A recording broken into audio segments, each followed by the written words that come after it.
I'm pulling out my son. I know. I need to scan. There's a big picture. Great. It's okay. Didn't hit home.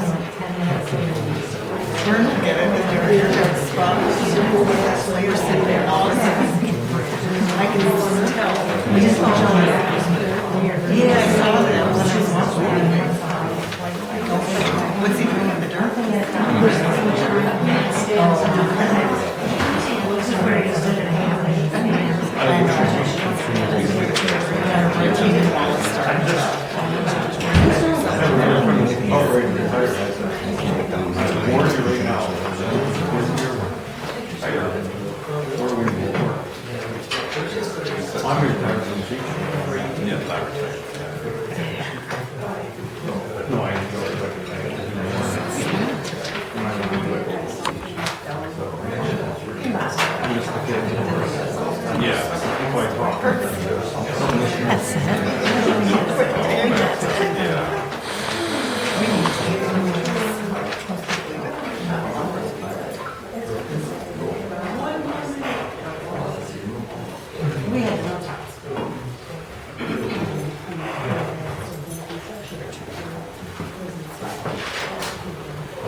It is 7:00 p.m. I'm going to call the meeting for the Village of Arena to order on Tuesday, May 7th, 2024. Denise, if you could do a roll call, please. Kate. Here. Kathy. Here. Melissa. Here. Brittany. Here. Matthew. Here. Becca. Here. All right, next item on our agenda is Pledge of Allegiance. I pledge allegiance to the flag of the United States of America and to the republic for which it stands, one nation, under God, indivisible, with liberty and justice for all. And the next item on our agenda is to accept the village trustee Jim Dorflinger's resignation. I make a motion to accept village trustee James Dorflinger's resignation. Do I have a second? I'll second. I have a motion from Kathy, a second from Matthew to accept the village trustee James Dorflinger resignation. All those in favor? Aye. Opposed? Motion carries. Next item on our agenda is appointment to open seat, the open village trustee seat. And as president, I get to nominate that person, and I am nominating Kristen Shea for the open seat, and I make a motion to seat Kristen Shea. Do I have a second? I second that. Motion from Kate. Discussion on this, please. Sure. Where in state law does it say the president gets to make this decision? I have the league's book, page 13. I believe it's also one of those ordinances. It's not in the village ordinances. And it says that section 61.65 can be selected by election, appointment by the village board, appointment by the village president, or appointment by the village president subject to board confirmation. And I'm making the motion with subject to board, that's subject to board confirmation. Our village ordinances cite statute 17.24. Well, we have a motion from myself and a second from Kathy on the floor. So we're going to deviate from our own ordinances. I have a right to make a nomination. So there's a motion on the floor. Do I have a second? All those in favor? Aye. Opposed? Nay. Motion carries. All right, next item on our agenda is approval of the May 7th. Oh, yes.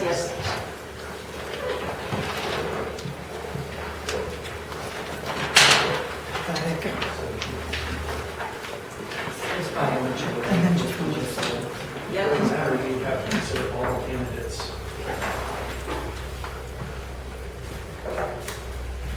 Raise your hand. We will deny I state your name. discussion on those candidates.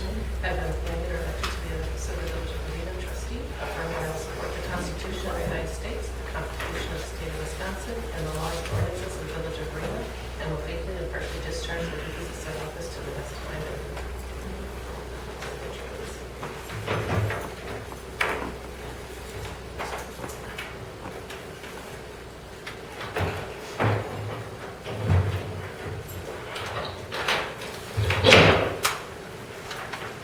Did you want to sit here or do you want to sit? And they cannot take office immediately afterwards. First of all.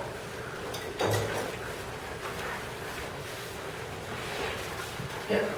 That is also in state statutes.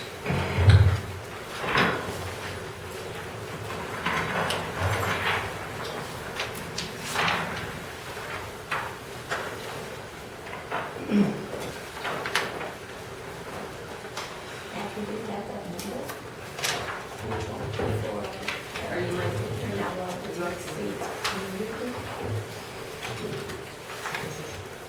All right, so the next item on our agenda is consent agenda.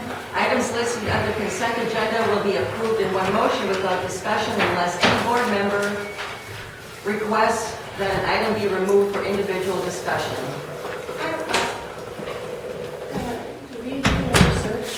Number 6? Oh, I'm sorry, no, we didn't. Approve, let's back up. Approve May 7th, 2024 agenda. Can I get a motion? Make a please? motion to approve the May 7th, 2024 agenda. I'll second it. So I have a motion from Melissa, a second from Kathy to approve the May 7th, 2024 agenda. All those in favor? Aye. Opposed? Motion carries. And on to the consent agenda. Items listed under the consent agenda will be approved in one motion without discussion unless any board member requests that an item be removed for individual discussion. I request that items be removed, the two minutes from the special board minutes, April 22nd, April 30th, there's discrepancies. So how do we do that? Do we put that at the end of the agenda, or do we address it? We address it. Can I go forward? Sure. Okay, so I'm looking at the special board meeting for April 22nd. At the top of the minutes, the April 22nd regular board meeting and the special board meeting, so that's confusing. So it's a typo, but it should be clear. And then I'm a little confused under item number 3, motion made by Van Bell to terminate the existing fire protection and EMS services agreement. It's like there's no information about what was discussed at all or anything about like what went on. And I look at compare it to the special board meeting on April 30th about the well house and the parking lot, and there's like all of this information about what was discussed and all of those pieces, and I just feel like an important aspect was that we didn't have any information. There was no board packet. There wasn't the agreement. But the goodness of Melissa's heart, she read the thing. But it was very disconcerting to try to figure out. I wasn't informed well at all to be able to make a conscientious vote for the village, and none of that is captured in these minutes, that there was, the new trustees did not have any information where it appeared that everyone else who was in the meeting had some working knowledge of it and felt just fine. I feel like that needs to be reflected in the minutes. Well, actually, we all were educated by Zach, because none of us had the packet either. Two separate things. I'm talking about the April 22nd is the fire and EMS agreement. And yes, I hear you with the April 30th. A lot of that information got captured, even though we didn't get any packet so we could be prepared to discuss it. But it did get reflected reflected in the minutes, and I think that's an important thing when we go back to see what was decided last year when we talked about that, you know. So that's just, those are my concerns about the minutes for April 22nd. And then for the minutes of April 30th, again, the date up at the top, or again, at the top, the date is reflected incorrectly. It says April 20th and it's April 30th. And then down under the funding options,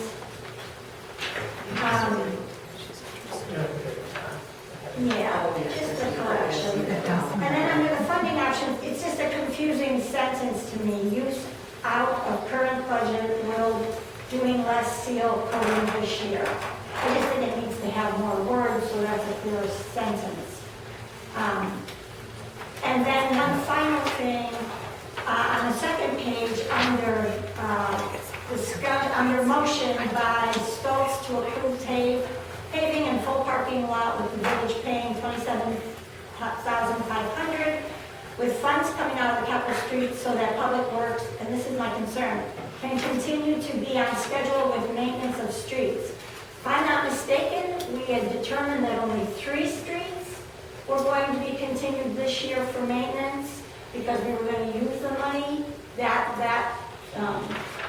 designate that money out of the street capital for streets to go to the parking lot paving.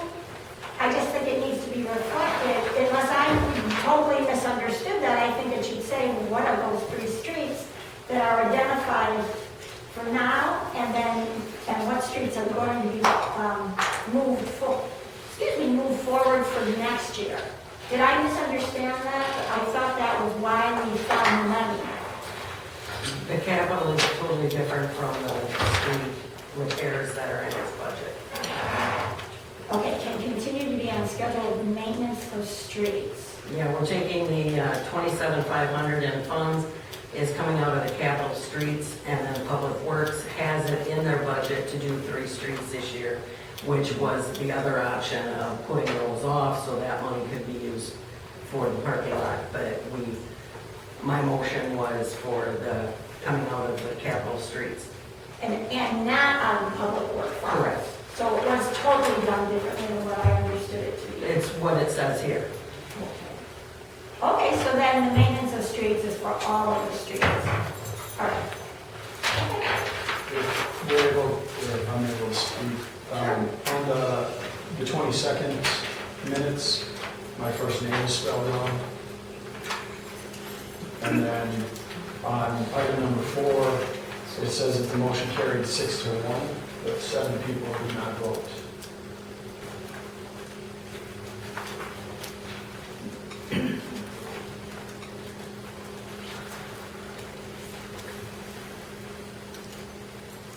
So I believe it should be 5-1.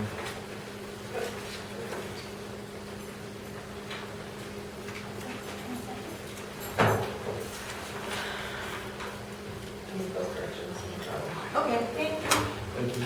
So, are we prepared to approve the consent agenda?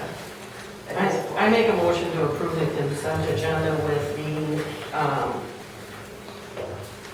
corrections to the minutes from the April 9th, 2024 regular board meeting, the April 22nd and 30th special board meetings, and approval of the monthly invoices and bi-weekly payroll. Do we have a second? Second. So I have a motion from Kathy, a second from Kristen, to approve the consent agenda. All those in favor? Aye. Opposed? Motion carries. Next item is public comment. And just please be advised that it's a 2-minute public comment, please.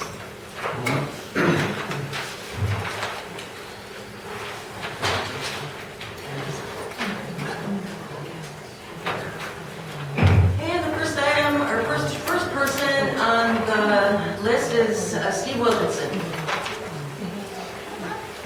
I think that the village would be hard pressed to find 3 police officers better than the ones that we have currently.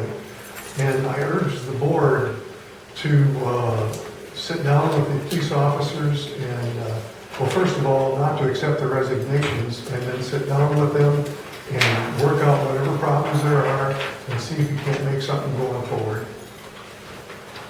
Okay. And the next person on the list is Jim Favreau. Okay, first of all, I want to thank everyone for serving on the board. I appreciate it. It's been 30-some years since I've sat on the board myself. I'd like to also, I'm very appreciative of our street maintenance people, of our EMTs, the fire department, and especially our police department. And again, I would also like to recommend that you don't accept the resignations, that we, again, somehow come up with a better communication and perhaps communicate well and negotiate well so that we can avoid this type of situation. I don't think it's a win-win situation. And no offense to the mass and press that's here today, but I'm not thrilled when I turn on the TV and I see comments on the news saying that the arena is going to drop their police department. To me, it's kind of like, hey, it's open house and arena now, come on over. So again, those are the concerns I have too. Again, I'm one of those persons that I don't get thrilled every time I open my property taxes, and I appreciate everything that can be done to kind of keep things into check. But I think that this goes beyond the property tax situation. I think it's critical. This is an essential thing that we need. I'm afraid that without this type of service that we get, and I agree with Steve that we have 3 fantastic people serving us in this department. That we should do everything that we possibly can to go ahead and negotiate and keep this department and the officers in place. Thank you. All right, the next person on the list is Paul Christina.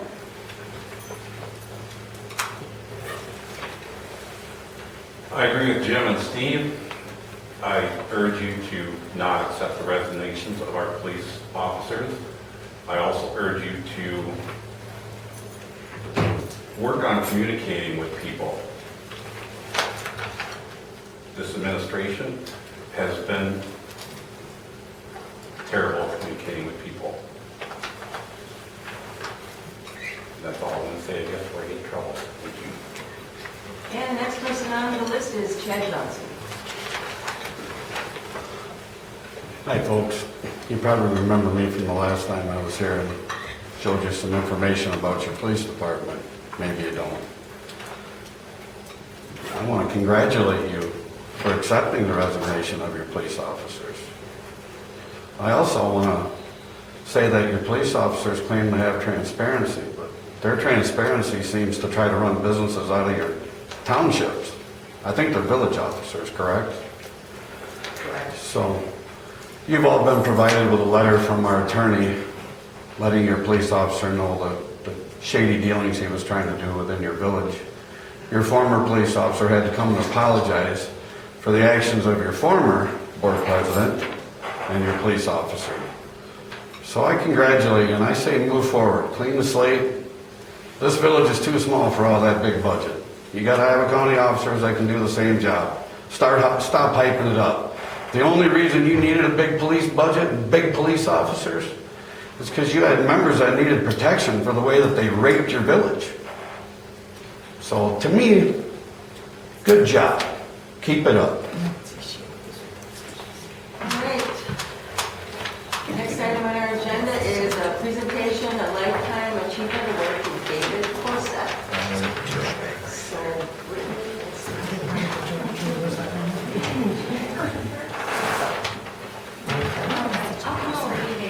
I have a little something to read. So as a board member, I'm compelled to recognize the extraordinary contributions made by Dave Forsett to our community. Mr. Forsett embarked on a mission to construct arena homes in 1996, successfully building approximately 30 residences. This has significantly contributed to the tax revenue of our village. Over the past 3 years, I personally have witnessed Mr. Forsett's unwavering dedication to improve our neighborhoods and enriching our community. His commitment is demonstrated by his tireless work ethic, consistently being the first to arrive and the last to leave every day of the week, not excluding Saturdays or Sundays.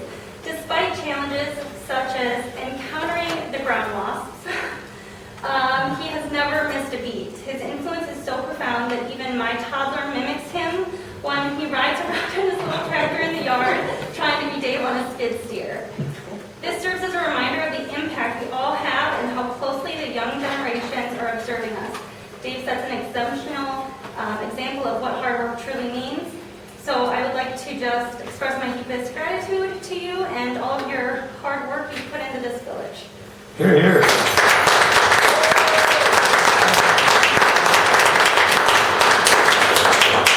Speech. Thank you, you're all too kind. I really appreciate all this. Do a lot of hard work. You guys do a lot of hard work. I wouldn't want your job. Hate I'll take my job.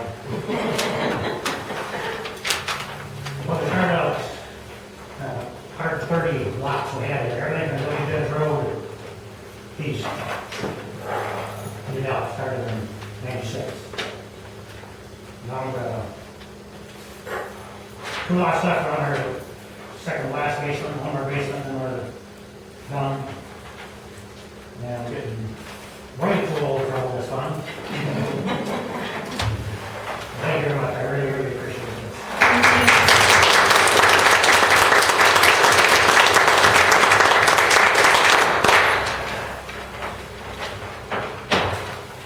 All right.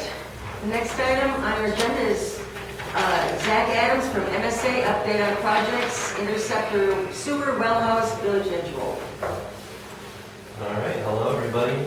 So, just a quick update on the project. So I'll start out with the sewer project. So the plan is later this week they plan to come, at least the paving contractors come, they're going to come to fine grade the parking lot and get that cut for paving. And their hope is sometime early next week, like Monday or Tuesday, to come and do the rest of the paving, the parking lot in Washington Street. I know there's been an issue with some drainage in front of Kathy's house, and I was currently looking into that. I have a contractor out on site this afternoon, and plan to meet with the contractor again in the morning to talk about how we can remediate that issue. For the there's the parking lots for the well house. Yeah, well house project, parking lot for that. We're looking to do, I think, start our somewhere at Well House 1 tomorrow. So everything is kind of ready to go for pumping the system at Well House 2. It's just a matter of waiting for a wellhead protection approval, or wellhead protection plan approval, which DNR has. They ran into some little questions they had to do, and we're still waiting for approval. So that item will have to table coming up. We can handle that later. But like I said, everything right now is we're set the pump. We're just waiting for that approval. There's just a little bit of work going on to finish out that project there. We're still expecting the generator at the beginning of June to arrive. Sounds like it's going to be the same for the generator for the station down 9th Street. Then Village Edge Road, the contractor has finished their punch list items. So right now we're just kind of waiting to make sure that the grass that they've planted establishes well, and there's not any more warranty items we have to do before we close that project out. Just warning, the homeowner that had a lateral issue with their lateral cracks, and the contractor admitted it was their fault, fixed it. They did have another invoice that they forgot about, so how I plan on handling it was the same as the last time you guys voted on. I'll just have the village pay for it, but take it out of their retainage. So ultimately, the contractor will be paying for it. You guys won't see it, it's just easy yourself. I'll proceed with that. And then diving into the pay application, does anybody has any questions on what I've said so far? Otherwise, I'll start diving into the applications. I guess I just have a question. With regard to the finishing up everything along Sharon Street, when does JI anticipate coming back and finishing that? They're looking, once all the paving's done, to try to get back. I know they started a job up in Montfort, so it's kind of up in the air right now, especially with the weather that we've been having with all this rain. But I know Jeremy wants to get all of that work finished out as soon as he can, just to kind of help the project, obviously. So I know he's planning on sending some guys down to move around the parking lot, and hopefully any extra gravel they have, they can start spreading on the edges of Sharon Street. Yeah, good. And then I know he has a person coming to do the church restoration, the road seeding and everything for him. Yeah, I guess that was kind of my question too, is, you know, they're just gonna put gravel along the edges. Yeah, there'll be a 1-foot gravel shoulder along the whole edge of Sharon Street. Okay. Any other questions? All right, diving into the first pay application from CCJ Construction. I did want to apologize for how long it took to get the pay applications on the board packet. There's a lot of last minute things working with the contractor to kind of get this remediated and correct copy out to the village, just so we don't have to go back and forth a ton. So it's just only out to the contractors and folks to try to get all this information. So for the well house one, I'll go through kind of line by line explaining what's going on. So this pay application is from the end of pay application, so we're starting at March 31st, going to May 7th, this pay application number 11. So the payment, the request they have is for $110,200. They are requesting $10,000 for HVAC. They're requesting $13,500 for site work and parking lot. They're requesting $12,500 for plumbing, $2,500 for mechanical piping, and $47,000 for chemical feed equipment. That's kind of one of the larger items. That's because they finally got the chemical pumps calibrated, everything installed up to date. We just have to calibrate the feed amount that we're pumping to the system to make sure we're treating correctly. We have $28,000 for building, $2,500 for painting. Like I said, that full work is $116,000, but we'll take off retainage to get to that $110,200. So pretty much a lot of this was to get most of the quantities up to 90% of the plan total, because like I said, most of the work has been completed. There's some exterior work in the building, like ceiling, painting the doors. They're just kind of waiting for better weather so they can do that. There's some site work they still need to do, and then it's just making sure they can pump the system correctly and get all that calibrated. Any questions on any of the work that's been done in your request report? So if I could get a motion for the CCJ Construction Well House Pay Application number 11 for $110,200. Make a motion to pay CCA Construction Well House Pay App number 11 for $110,200. Do I have a second? I'll second. A motion from Melissa, a second from Matthew for CCJ Pay Construction Well House Pay Application number 11 for $110,200 and no cents. All those in favor? Aye. Opposed? Motion carries. Great. So the next pay app is also pay app 11. This is for GI construction. So this is, it's a pay app 11. It's through from April 4th through May 4th. So their total request is $183,851.74. So what they are requesting is $625 for sediment logs. This was erosion control that we had kind of towards the end of the winter as we started getting some melts and snow runoff to prevent running along the edge of the road before it was paved. We have $75 in excavation below subgrade. When it came down to paving, we had some issues with some soft spots, so I was just tearing out some bad spots and getting them fixed. We had $7,484. We left the road 2 inches low to account for, because we knew we were going to tear some out for any soft spots. There's bad snowfalls and it got sloppy. So this was just the 2 inches to get out, as well as additional base to get the road graded properly to help with drainage. There was $106,026.48 in asphalt and concrete pavement, so that's all the paving that's been done. Like I said, we still have a little bit left to do at Washington Street. There was $5,000, $5,350.50 for sanitary sewer manhole. There's just one manhole that I forgot to ask quantity for the plans, so this was making up for that. Sanitary sewer already installed. We had $5,800 for abandoning the existing force main. So the South Street lift station, pump to the north and teed into the force main that ran from Pine Street lift station down to the Sharon Street lift station. So this was going through and cutting off the South Street force main and abandoning it. So since we abandoned that lift station in its entirety. We had 7,500 in the South Street lift station demolition. Like I said, they demoed the South Street lift station, pulled the pumps out, and moved the services. So we're requesting payment for that. And then they requested another 24% for the Pine Street lift station, which totaled $61,680. Right now, the lift station is up and running by itself. We just don't have a generator there in case power goes out.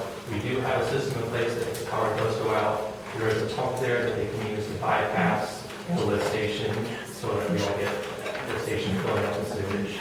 So we have a system in place with generators there. But the only thing that's really left is maybe that existing generator building, a little metal shed there, the generator inside, and then some site work around that. Any questions about this work? Is it still going to be next month when we should see the generator? Yeah, it's like early June, they're looking. All right. So do I have a motion for the JI Construction Interceptor Sewer and Lift Station Improvement application number 11?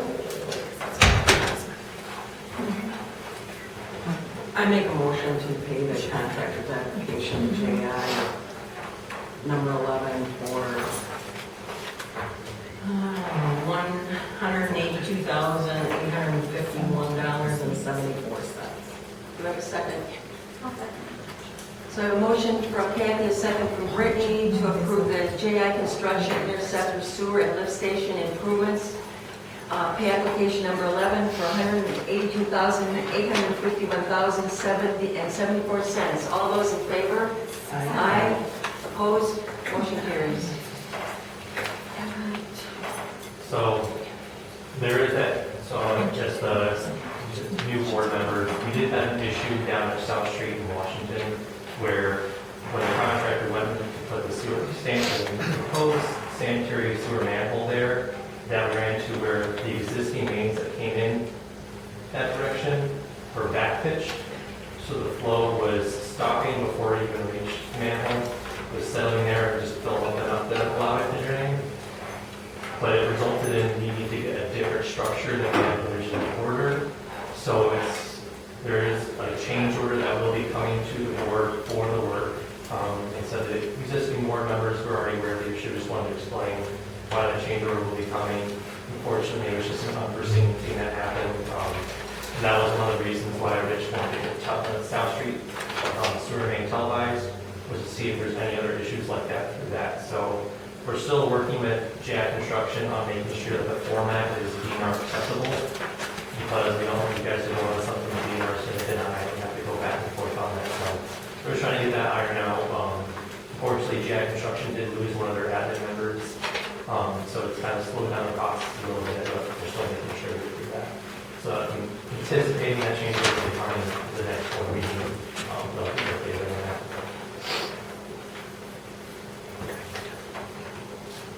And so, moving on, so with the sanitary sewer survey that the DNR does, they noticed some things in Well House 1 that they wanted Rich to kind of remediate or rehab. One of the things was the floor where the chemical injected chemicals into the process piping in the water. The fittings for that are these plastic for everything, it's not corrosive. But plastic over time wears down, it will eventually leak. So far, there's been no remediation for that. It's just always happens. You just have to replace the lines every now and again. But that leaking of the chemicals laid it on the floor, and the floor corroded away, which is regular concrete.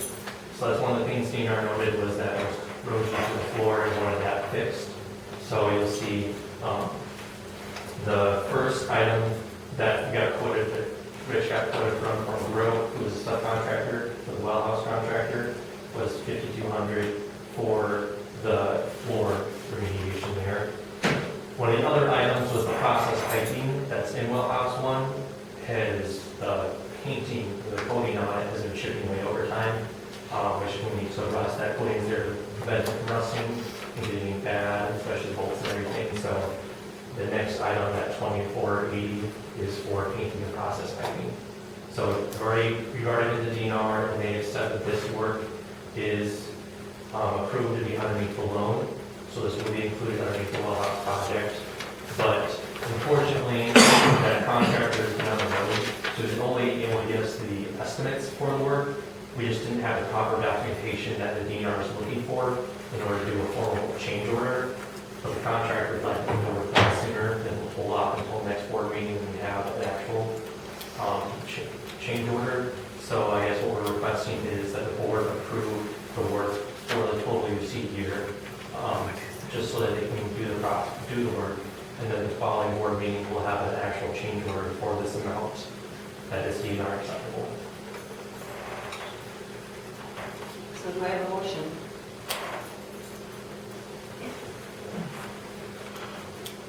Good question? Thank you. Do I have to wait till the motion? No, you can go ahead. Is that normal process that we would push something, pay for something before we got the change order? Not normally. It's just approving the work. Yeah. The change order comes later and payments from that later. This is just to approve doing the epoxy project. I only question it because Zach's making the point that he's not going to have that part till later, so it seems like it's in an order that isn't normally done, but that's. Yeah, it's understandable, and we try to do formal change orders, so we don't have to go through this process, but in this case, they provided their number, so we have that number we're going to hit. The change order will have the same number. It's just DNR requires extra documentation that we don't always have to do in other projects that aren't funded. So like in this case, if this was like Village Edge Road, we would just be able to put this number in the documentation, like here's the work, the email from the contractor. The DNR wants to see it kind of broke down a little bit more. Like they have some of that work combined into one item. They're saying it's like that 1,500, all this work. DNR wants to see that broken down. It's a matter of breaking that number down. The contractor's not able to do that right now, so the total will be the same for the change order. That's the point of documentation. Any other questions or discussion? So can we get or could I get a well house number 1 DNR approved rehab on this item? I make a motion to approve the well house number 1 DNR approved rehab in the amount of $7,650. I'll second. I have a motion from Melissa, a second from Matthew, to approve well house number 1 DNR approved rehab for $7,680. All those in favor? Aye. Opposed? Motion carries. So for this next item, for the wellhead protection plan, as I mentioned, the DNR has yet to approve it yet, so it asks that the board tables it for next board meeting. So we have approved before the board votes on it. So can I get a motion to lay this item on the table? Make a motion to lay the wellhead protection plan, wells 1 and 2 on the table. I'll second. Matt? I'll second. All right, so I have a motion from Kathy, a second from Matthew, to lay on the table the well house protection plan for wells number 1 and 2. All those in favor? Aye. Opposed? Motion carries. And then, I guess, if you don't mind, one last thing to add. Yep. So I'm going on. So I've been with the well house parking lot, the limits on the north side from the parking lot goes to Sharon Street, there's the railroad tracks there. So what I did is I had the limits of the pavement replacement 25 feet from tracks. That's purposeful because railroad requires flaggers. If you're working within 25 feet, there's permitting that has to go into it. They set the flaggers, which costs, it's pretty penny to get flaggers out there for that. So in order to not have to deal with that, limits were only 25 feet. I did call the railroad and see what it would take if we did want to go, like on Village Ed Road, we paved the trail 10 feet, and then the railroad said they would do the rest of it. So that was already voted on. So I called them to see if we could do the same thing here where they could just waive the flagging rights or not have to pay for the flag and get that little bit of extra included. But what they came back with, and unfortunately didn't get this answer until this morning, is that we can pay right up to the tracks and they'll waive the fee for flagging because they'll have a flagger come down on their own dime because they don't have to pay that little bit of asphalt. But it unfortunately means that it's outside of what I came to the special board meeting for. So I'm anticipating that little bit of work to get from that 25 feet to the tracks is probably going to be around $1,500. Obviously, I didn't get the answer this morning, so it's not a board item, it's not an item on the agenda for votes, but as I mentioned, the contractor is looking to pay on Monday. So if this is something the board really wants to see, obviously we have to have another special board meeting to approve this $1,500. And it probably have to be sometime this week. Which, thought I'd bring it up just to see, but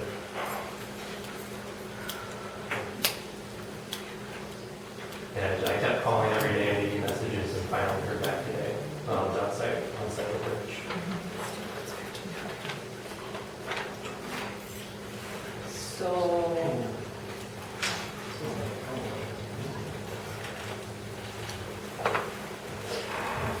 You have 50% tax, but Rich is also, the seal coating has come under, he has there, so he took it out of the regular maintenance system. so are we, still gonna have our special board meeting? I think what you guys say is okay. Wasn't there something in the Robert's rules where you can add to something that's not? Yeah, but it's not on the agenda. So we can't take a motion.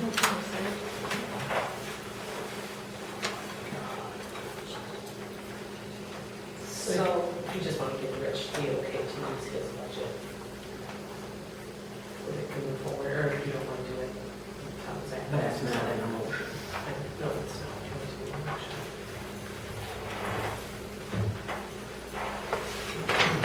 Well, I would suggest that we give Rich the go ahead to use his budget for the $1,500 to do that extra little paving so we can get it done on Monday and address it later. We can formal board action that next meeting then? Sure. Yeah, okay, we'll just agenda it as part of our next board meeting. Okay. Okay.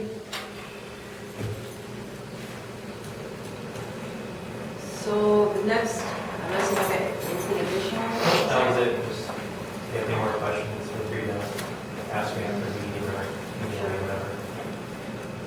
Okay, all right, so moving on, there's nothing in the president's report, and so the next item is monthly maintenance report.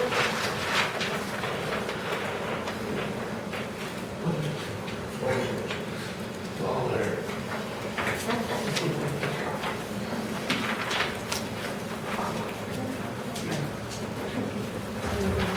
An update on the seal coating. So when you guys approved all that, they came down with the village edge road from Sharon Street to the outer limit, so we pulled that off, seal coating this year, that strip, because the shoulders are so bad. They said you were completely wasting your money to rebuild the shoulders up. We would not have that in the street budget. That was, I think, $8,900 they pulled off. You can cover that under public works under your seal coating discussion. Oh, okay. Thanks. Any questions on the maintenance report? If not, moving on, clerk treasurer report.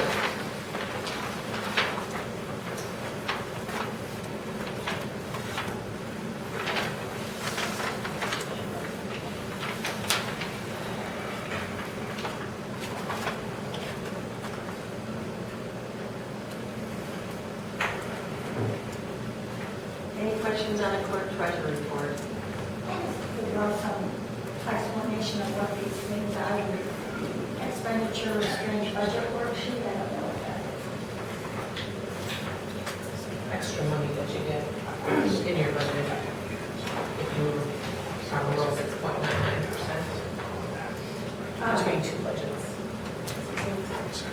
Okay, so total budget growth, limit, the budget below 6.99%. What are those budgets, is that just, And then you get money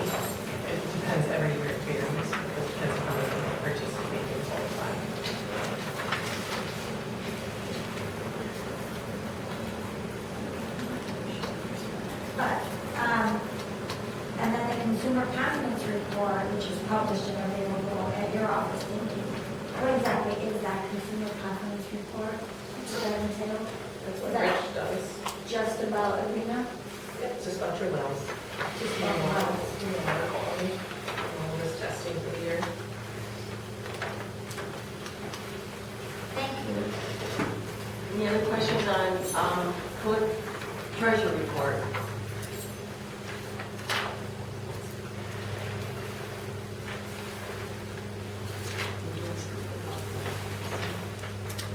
It's just there for information. Okay.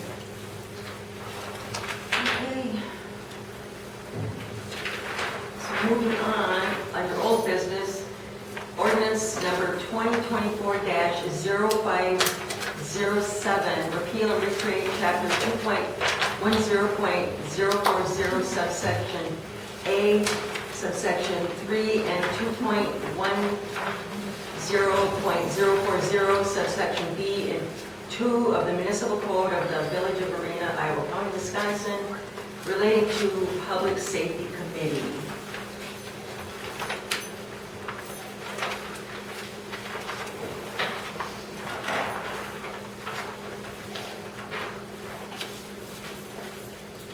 Discussion on this item.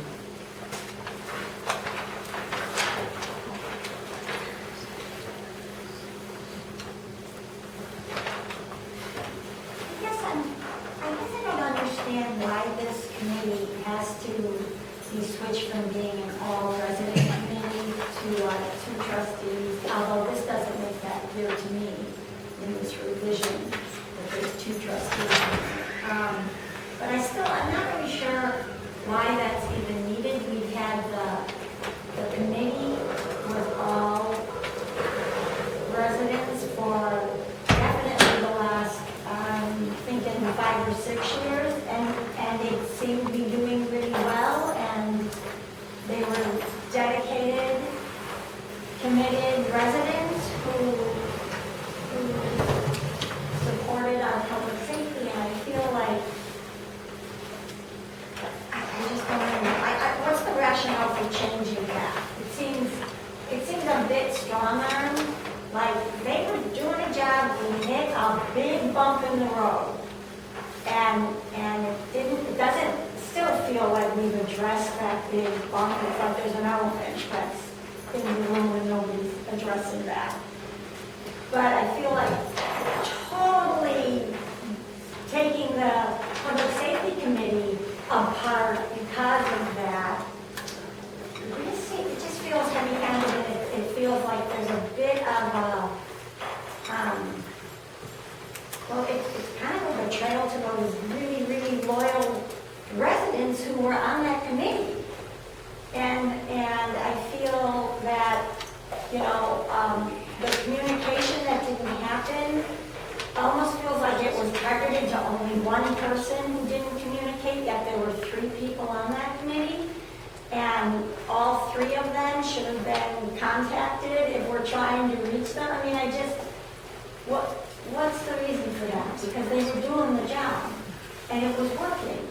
And, or to say, hey, if we need a trustee on it, let's add a trustee to it, I don't know. I think if we would have added a trustee, we still would have had to change the ordinance. And absolutely fine. But I think the message that gets sent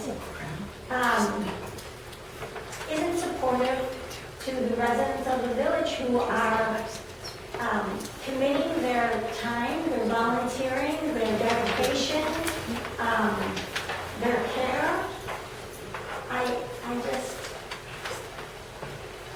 I think the board has to take a bit more responsibility for the communication from the Public Safety Committee, not, all of a sudden not being up to snuff. I feel like we are taking it out on the committee, and yet I think it just really should be, let's maybe revamp this a little bit, and the board wants to have a little bit more of a hand in it, okay? But I don't know, I don't feel like there's goodwill here. I feel like this is a little heavy-handed. And I don't think that's really what we want to be doing. I think we want to be building bridges. Any other discussion? So what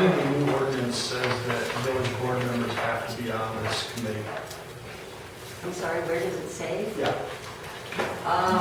It said the Public Safety Committee shall consist of 3 members. 2 members of the committee shall be appointed by the village board pursuant to section 2.10.040 subsection A of the village code. And the 3rd member of the committee shall be a resident. This was drafted by our attorney, by the way. So I still don't know where that then would be, that means village trustees would be on the board, or on this committee. Because as it's written now, the Public Safety Committee falls under 2.10.040 standing committees. Nothing in that requires that village board members are on that committee. So the way it's written now, it doesn't say that village board members have to be on the committee, just that the village board appoints 2 people to the committee. Which I understand the differentiation between the current Public Safety Committee and what we have here. It's just, I'm trying to articulate the differences between appointing 2 board members, which under this, you being the president are a member of any committee. I'm not a member of any committee. According to the next ordinance, you would be. That's what it says. Any other discussion? Number 2, chapter 2. All trustees shall serve on at least one standing committee. And You're a then trustee. the village president shall be officio member of each standing Yeah, committee. so I'm not a voting member. She's not a voting member. But she can still be a member of the committee. Yeah. That's what I'm saying. She can still be a member of the committee. She already is. She attended them all. I attend the meetings. You attend the meetings, but you aren't a member of the committee. Correct. You don't sit with it. I can, just like I can sit in any, like finance, public works, personnel, I can sit on any of What I'm these. saying is you could still sit here Yeah, but I'm not as a voting. member of the committee. I'm a resident at that time. I'm How not, many residents sit at the table? I don't vote. I don't vote. And the previous village president sat right here too during committee meetings. Did they? Yes. And Melissa can vouch for that as well. Who was that? You know who it is. Paul Pastina. No, it was me. Well, it was Paul Pastina. And maybe you did too. I was president before you. That's right. But why are we picking this apart like I'm this? just asking the question. I'm basically at a committee, I'm a resident. I don't have the right to speak unless I'm speaking during public comment, and I don't have the right to say yea or nay. I'm not on the committee. I'm just an ex officio. Still, my point being that the board doesn't have to appoint trustees, they can appoint anyone to this committee based on what's stated. I don't know, is that like a typo, because then it says that the resident member is also appointed by the board. I can turn it to Yeah, the attorney drafted this. I think maybe we should contact him and see if that's a typo, because it does say that the third member is a resident, so. So do you want to lay this on the table?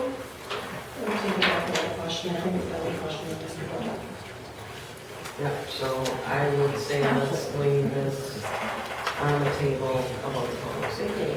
So are you making a motion? I make one. Okay, do you have a second? So I have a motion from Kathy and a second from Melissa to put ordinance number 2024-05007 laid on the table. All those in favor? Aye. Opposed? Motion carries. And the next item on old business is temporary agreement with the town of Arena for fire and EMS services through the end of 2024.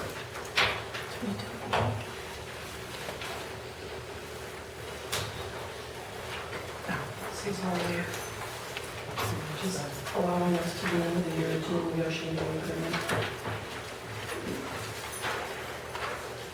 Again, drafted by the mayor.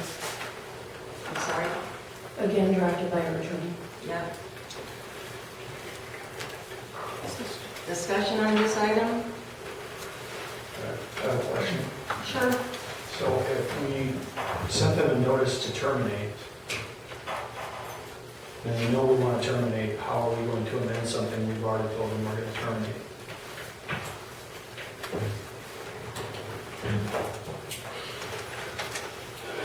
A new agreement's being drafted by the attorney. We wouldn't be amending And then that the will be agreement. presented to the fire board.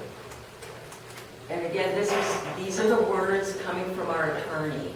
That's fine, but that's, There was also in the agreement prior that the word terminate needed to be used as far as letting them know that we wanted to terminate that agreement and create a new agreement. we have the ability to amend or terminate the previous agreement. And we had to We're notify them. terminating it, and our attorney is creating a new that we will submit to the fire board, and then we will negotiate from there. But that's not what this is saying. This is saying that we will be adopting a proposed amendment to what we have, not negotiating a new. Well, either not going to renew or we're going to renew subject to adoption of proposed amendment, and they received both notifications. So the first board meeting prior to when you were here, they were provided notice that this is the first one, subject to adoption of proposed amendment, and then the second notice we gave is the not renewed. There's no record of that amendment being sent. It's not in the meeting minutes. It says an amendment, it was to give notice for a motion, the first motion I made. To terminate.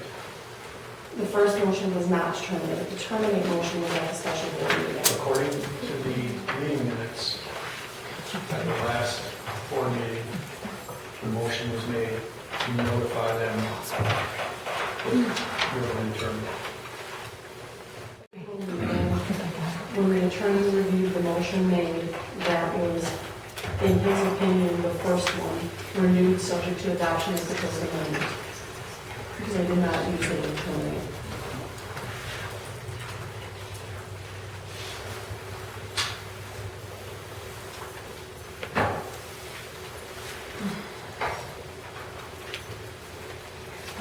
Because this says that motion was made to contact the attorney to review and help negotiate a new fire EMS agreement between the village and the township based on state statute.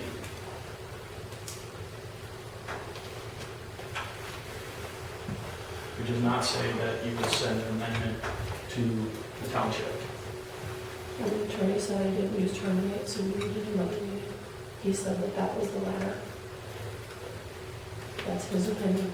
I understand, but if we never sent an amendment, which is what you're saying, Deneen provided notification after that meeting.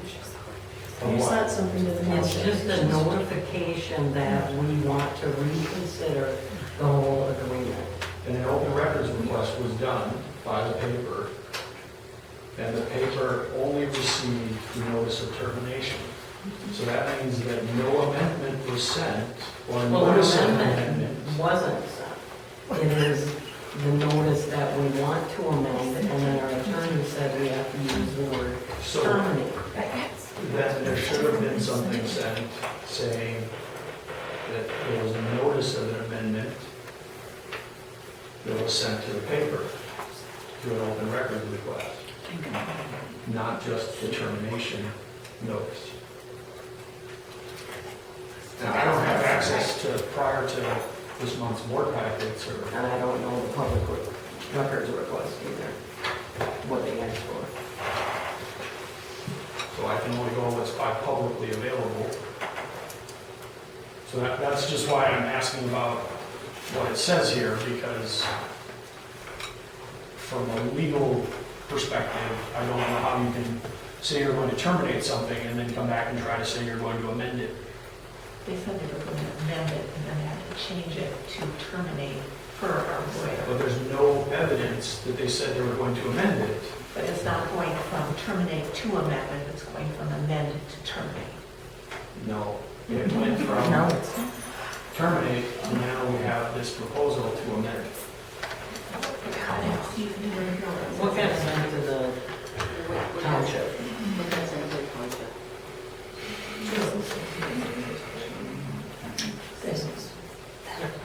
When was it sent to?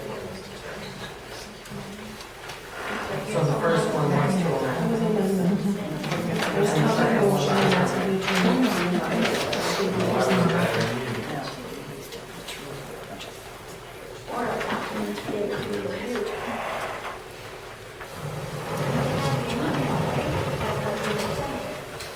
No, we sent it by mail.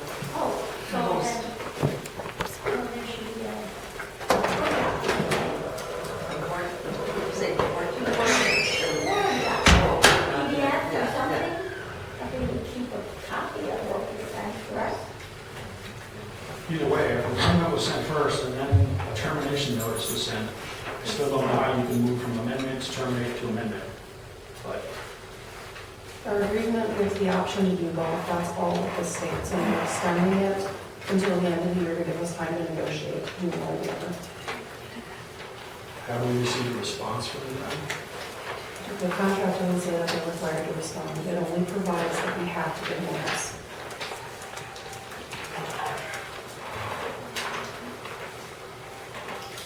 Any other discussion on this item? I could get a motion for the temporary agreement with the town of Galena for fire and EMS services through the end of 2024. Are we ready to make a motion, or is there more discussion? And we're looking for approval on this, to send out. Is that what we're looking for, to approve this? Yeah, and then this would go to them for their signatures. I make a motion to approve the temporary agreement with the town of Galena for fire and EMS services through the end of 2024. And I'll second it. So I have a motion from Melissa, second from Kathy, to approve the temporary agreement with the town of Arena for EMS and fire and EMS services through the end of 2024. All those in favor? Aye. Opposed? Motion carries. The next item is statute number 66.0513, police attorney, and this was, again, attorney review.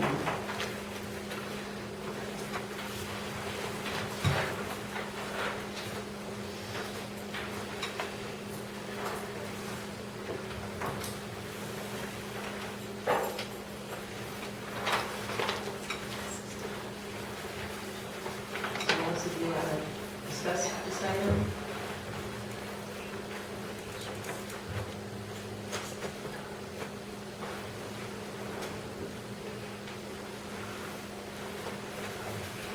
Well, as I said, when our resources are called out, this statute allows for us to be reimbursed for that. That is the point of the statute. And the attorney is in agreement.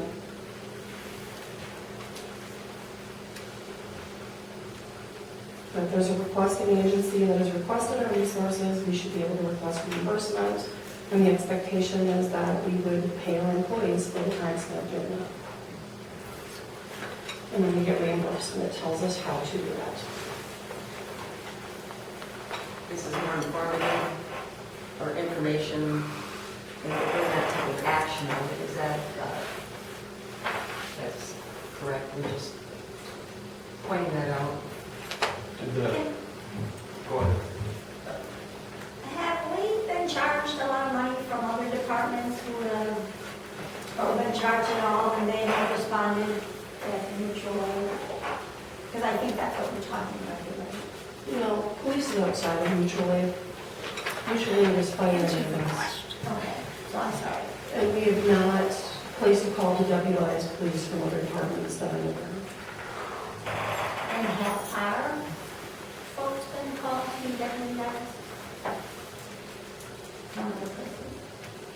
That would be a question for Nick.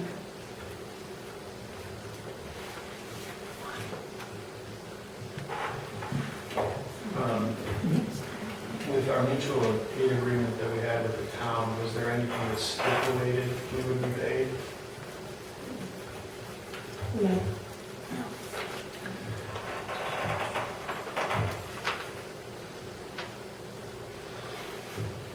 I only ask because I know the argument is in the word shall. It doesn't say that you will be paid, but that you shall be paid. And shall allows for interpretation. Whether or not that means we're responsible for invoicing the municipality or not, or entity.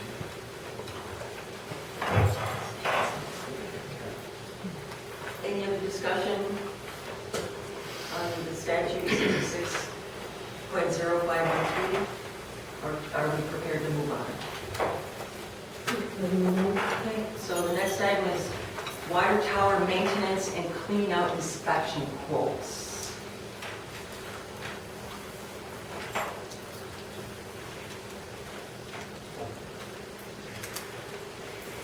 You want to step in and state Yeah. $200,000? 300, I think there's $300 difference in them.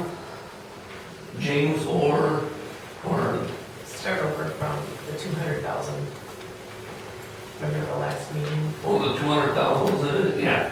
And then how the quotes changed, so. We had to go from a complete drawdown inspection to a 5-year inspection.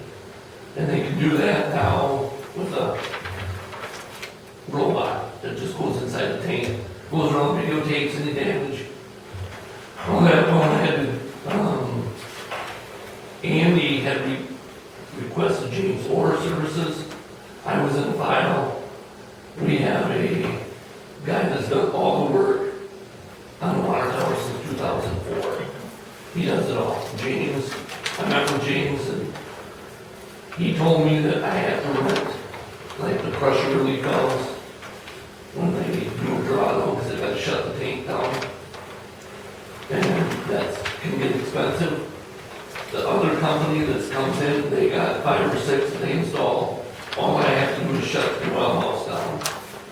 Put it on there, turn the water tower off. They do everything. James Orr does it. I have to arrange everything that I know nothing about. I do not know anything about the pressurized systems. And the last thing I want to do is start blowing leads. So I would highly recommend spending an extra $200 with somebody that does everything. Because they will come and inspect, and they do everything that they need. James is just a middle guy that will come and inspect it, and he hires out everybody to do it.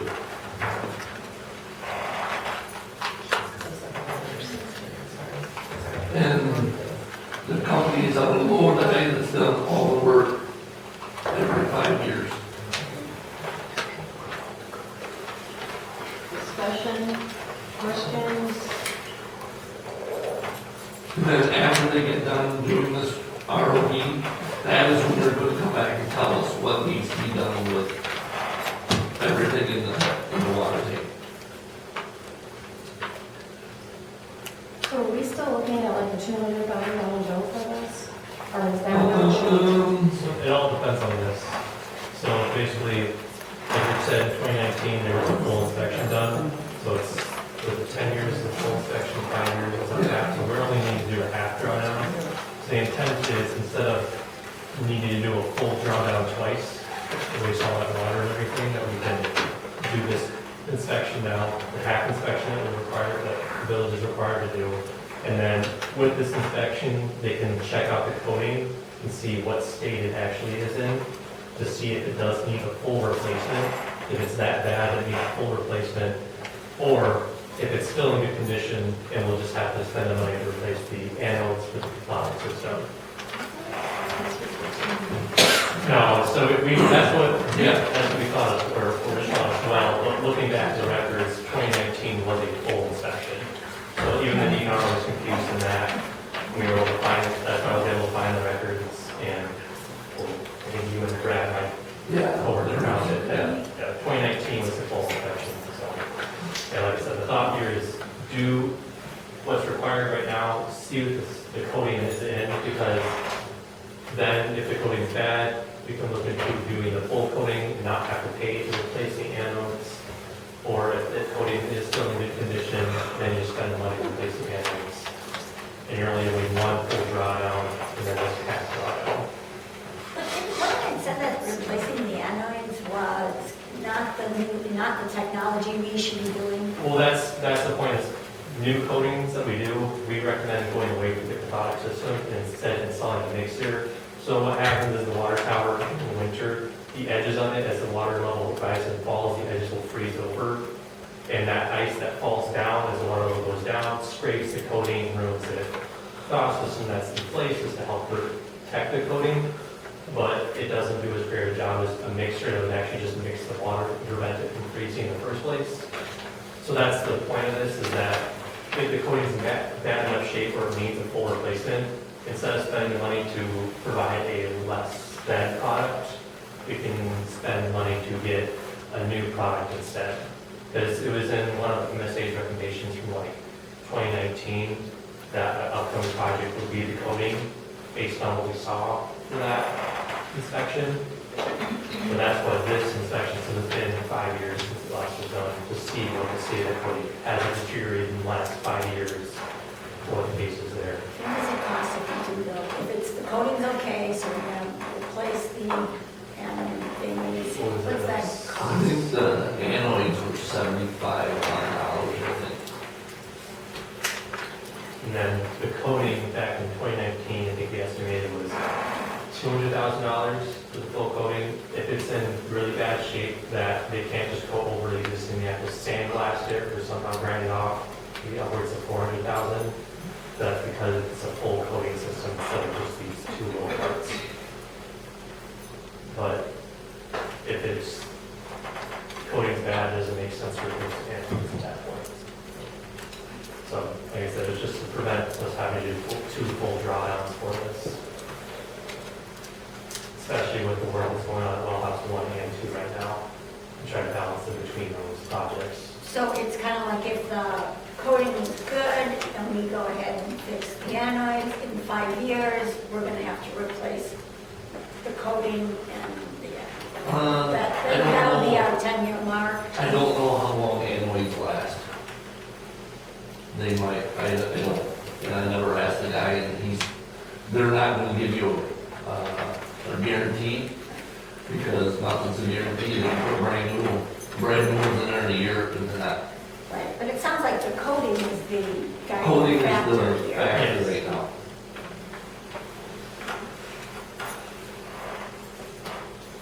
So maybe you already stated this, but when, depending on what the board decides, when can either one of these firms come in?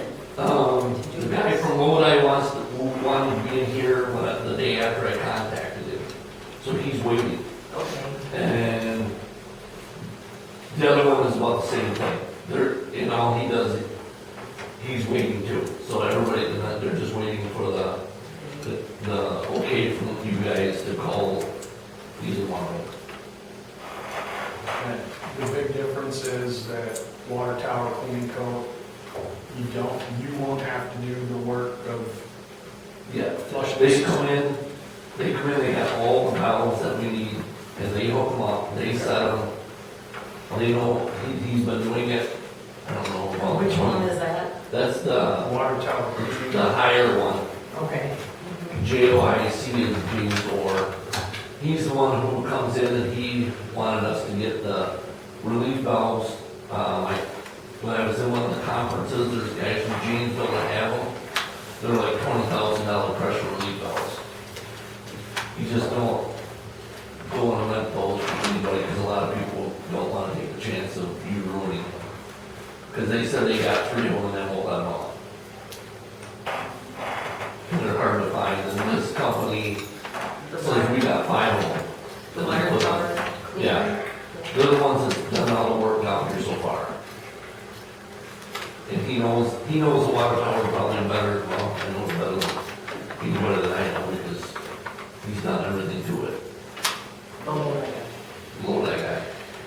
So, it kind of makes sense if he's already familiar with our system, in my opinion anyway, to go with the water tower cleaning coat.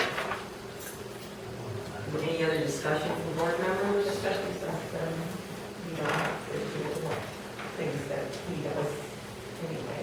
We don't have to do them. Yeah.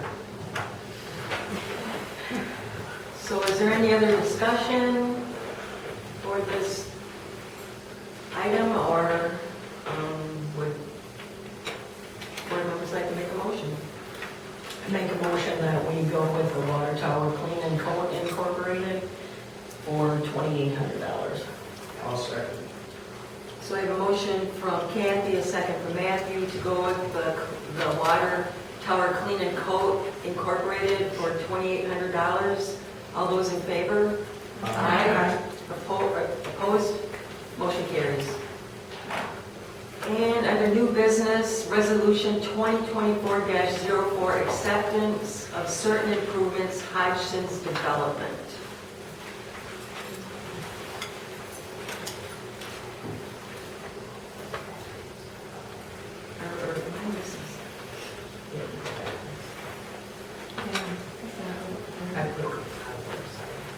You mean for the Scott?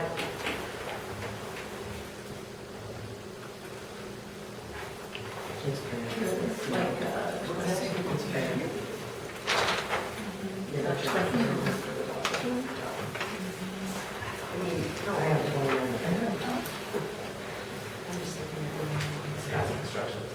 yeah, Scott's construction. Yeah, so we're going to okay, so do we discuss this? Yeah, in the public works, okay. All right, so I'm on,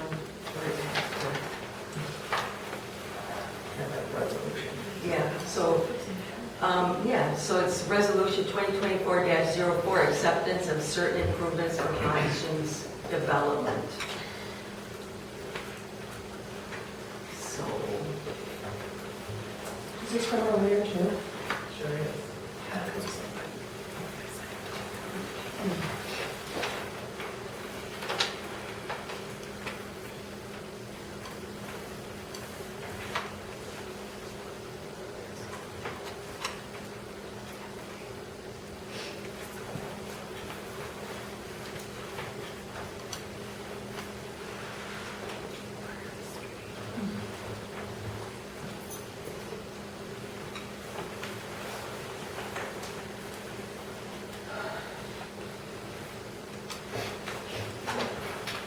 My question would be, is there a reason why we need a resolution to accept these improvements?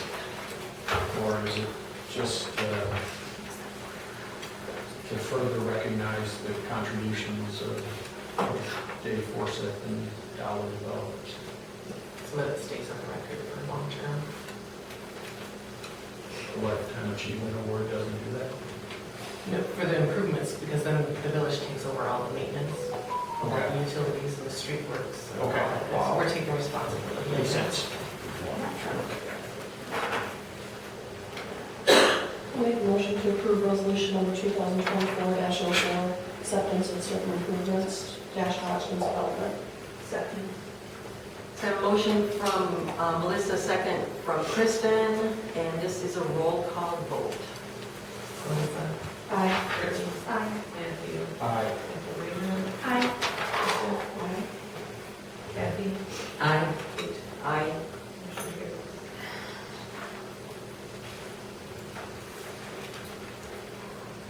Okay, the next item on our agenda is 2024-2025 standing committees.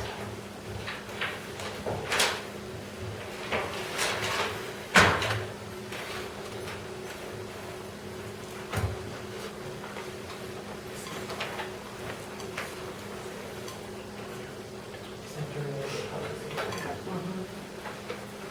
So,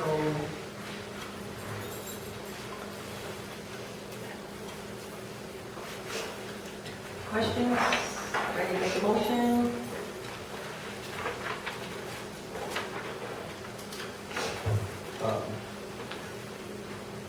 I would just like to highlight the fact that I don't know if I'd be able to be here by 5 on the first Tuesday. I could more than likely be here by 6. So, I mean, yeah, and there's probably some conflicts with other people with our current arrangements, so how do to split things up, like, Can you run two committees? at the same time? We have to use the Yeah, other, two rooms. yeah, we have to use the other room, but then you have, you know, Deneen can't take minutes from both at the same time. Unless we start moving some committees to, let's say, Wednesday. I know the reason that we did it this way is so everything's in one day and people don't have to come, but, I completely understand it, it's just driving from Madison to here.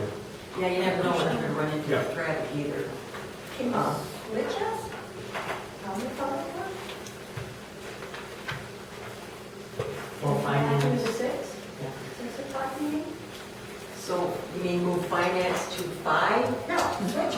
Matthew, so finance, we're in the public works. If you want to do it tomorrow. Well, Because what criteria did you place us on? Can you move to a Monday? I just placed people where I thought would, Can you move public works on Monday? No, I won't Mondays. Unfortunately. And it's the only enjoyment I don't like to go to for 33 weeks a year. or do you want to switch finance and public works? Finance at 5? You available at 5 for finance? Yeah, because I will be available for public works. That'll work. So switch, basically put finance at 5 to 6, and then public works at 6 to 7, then, is that workable for everyone? Okay. That work for you, Kristen? Yes, for sure. Okay. So, all right. So are we ready to make a motion on this document? I'll make a motion to approve the 2024, 2025 standing committees with the exception of public safety, and to move public works to 6 o'clock to 7 p.m. and finance from 5 p.m. to 6 p.m. Second it. Great, so I have a motion from Melissa and a second for Kathy to approve the 2024-2025 standing committees with the exception of the Public Safety Committee. And we're moving Public Works from 6 to 7 and Finance from 5 to 6. All those in favor? Aye. Opposed? Motion carries. And I just want to make a reminder that board review will be May 21st from 6 to 8 p.m.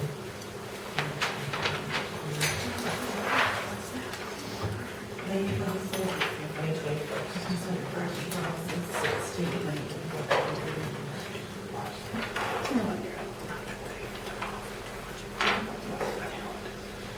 Okay.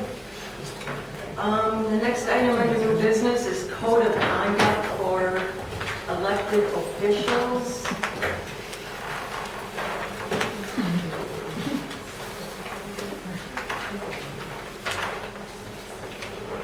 Down there.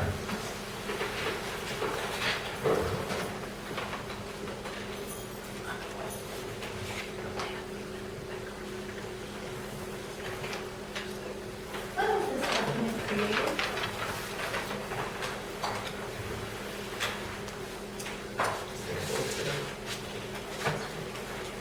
Can you add dates to these things so we have that reference?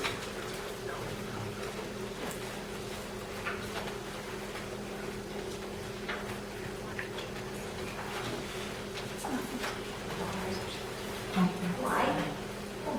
Because it's an official document, and we should have a date. If we revise it, we would then date it that it's been revised as of, it's just a good business effort to do that.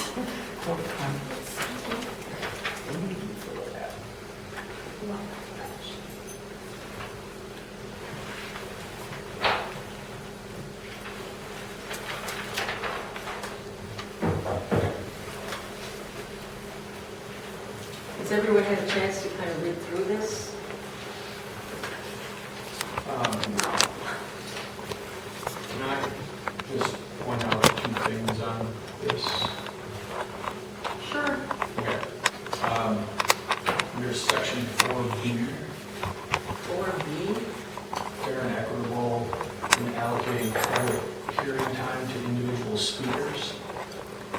The second sentence says, generally each speaker will be allocated 5 minutes.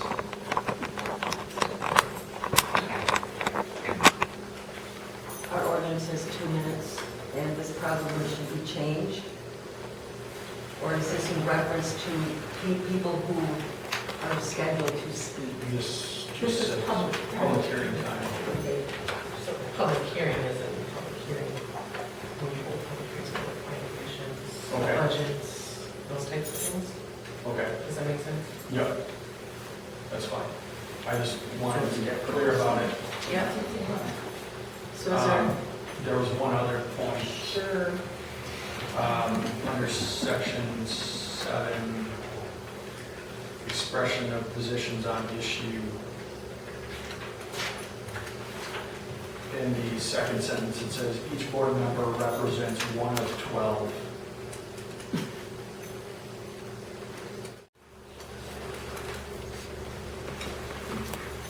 Anything else? That's all I noticed when I reviewed it last time.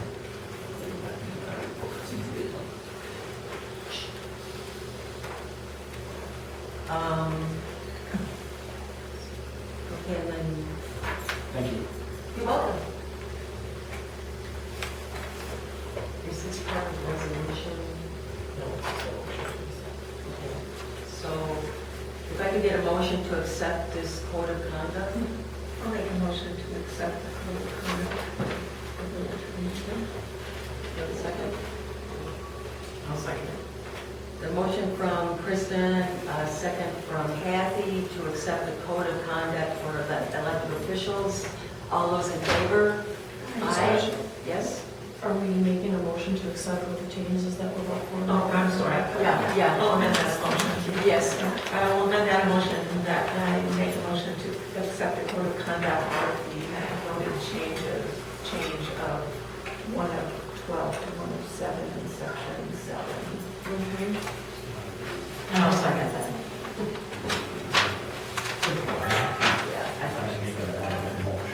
All right. So we have a motion from Kristen, a second from Kathy, to accept the code of conduct with the noted corrections. All those in favor? Aye. Opposed? Motion I carries. abstain.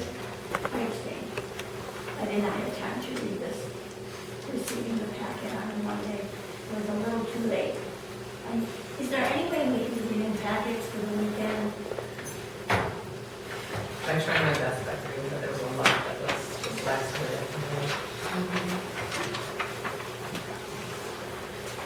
It would just be really helpful because I was looking for the packet all weekend long, and of course, knowing I wouldn't get it, and then I worked until 7 yesterday, and then it was like, there is no way I can review it. So then it was just today, and as you know, it's large to read everything. Yeah.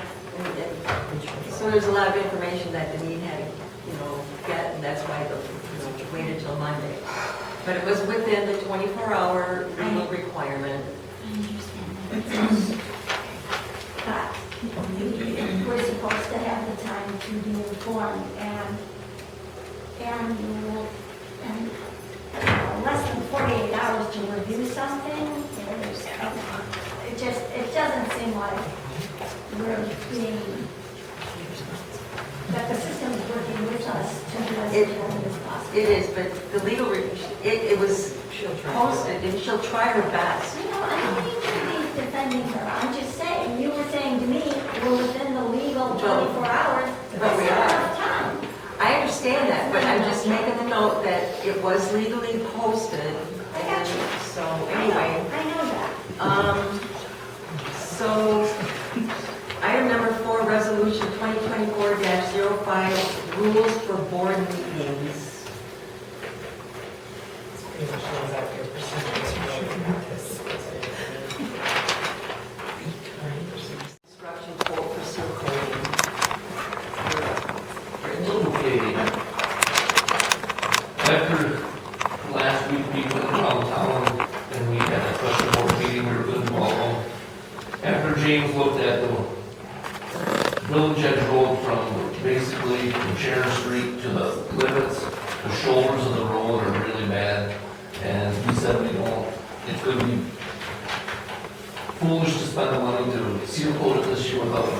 building up the edges because they're falling apart. So he's suggesting we leave it 1 year for that one. And other than that, the Sharon Street from basically the park all the way down through the new development, down to Lois Lane. Lois Lane gets done from Village End Road to the end. Thomas, the same thing. Lynn Street, Adeline Street, and then we got Oak Street from Brown Street to the railroad tracks, and then High Street from Willow Street. You have to do that with the Archery Park. And with that being said, Vortex was down there on April 20th. They had a blast. They thought it was one of the best archery parks around. And they would like to try to do this as an annual event. But they are working that out separate. Like, still working out on their end with and they have veterans and servicemen down there.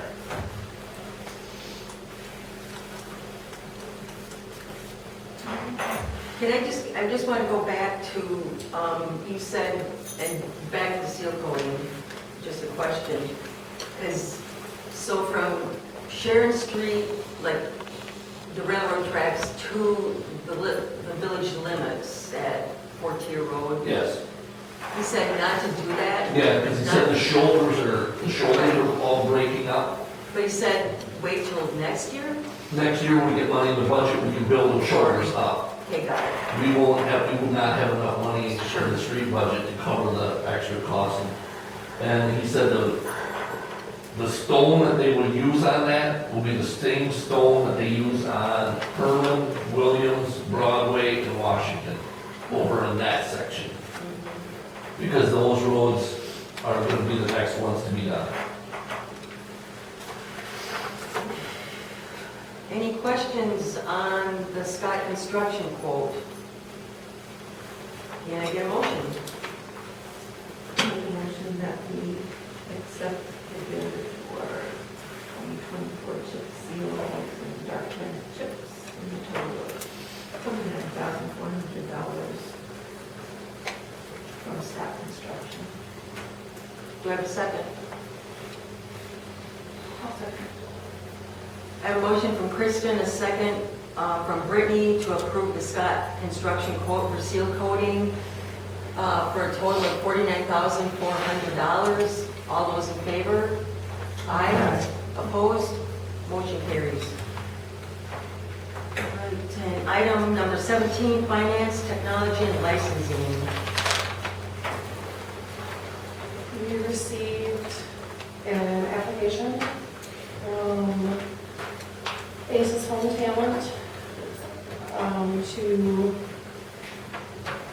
trying to find it in my packet. 17 by 1. There, do you want this? I have a copy, the paper copy. Mine's 20 and 50. Yeah, I have 31 or 50. Well, look at this. Mine goes backwards. Got it. It just moves way ahead on me. I click and it goes 43. So Aces Home Talent, it's on a new form because the state changed the form. So it's listed as a new license, even though this is really a license we did issue last year. The cost is not $400 because it's only for 6 months. It's not for 12 months that they're asking for the license. There was no problems last year with this. People were on the park and enjoyed having the ability to do this. Therefore, the Finance Committee recommended that the board approve this.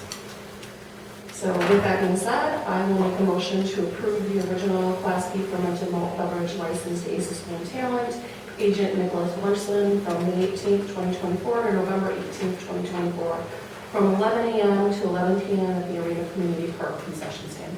I'll second it.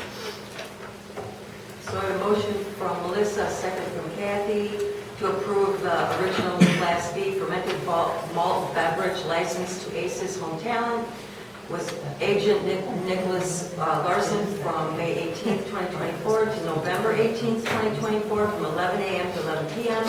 at the Arena Community Park concession stand. All those in favor? Aye. Opposed? Motion carries. And the next item is Dane, Iowa, and Our meetings are pretty short. Generally, we're paying bills, which is what we did. Our water flows are very good. I've stated before that our village has been commended for having reduced the I&I water significantly with lining of our sanitary sewers and also manholes. So basically that's pretty much it for Dane, Iowa.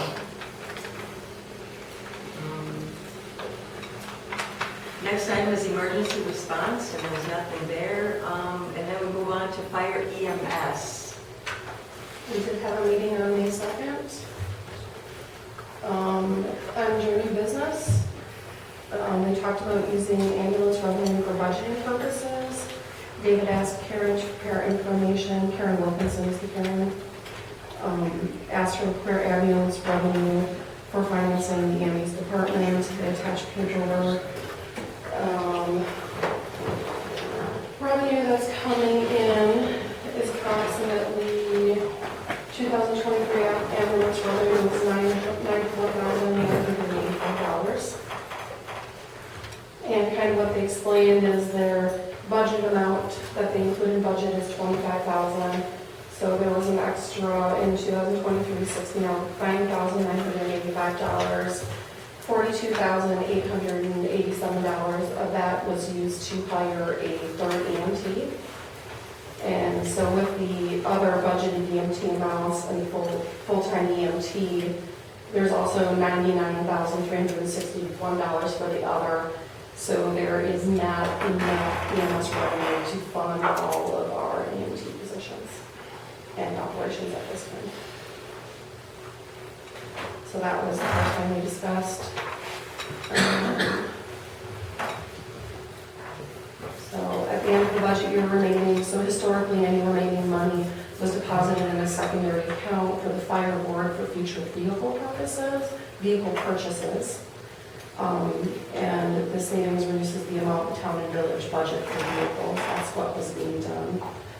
Under old business, truck maintenance, the tender and brush truck had new light bars installed. They're in compliance with DOT regulations. That was $2,053.94.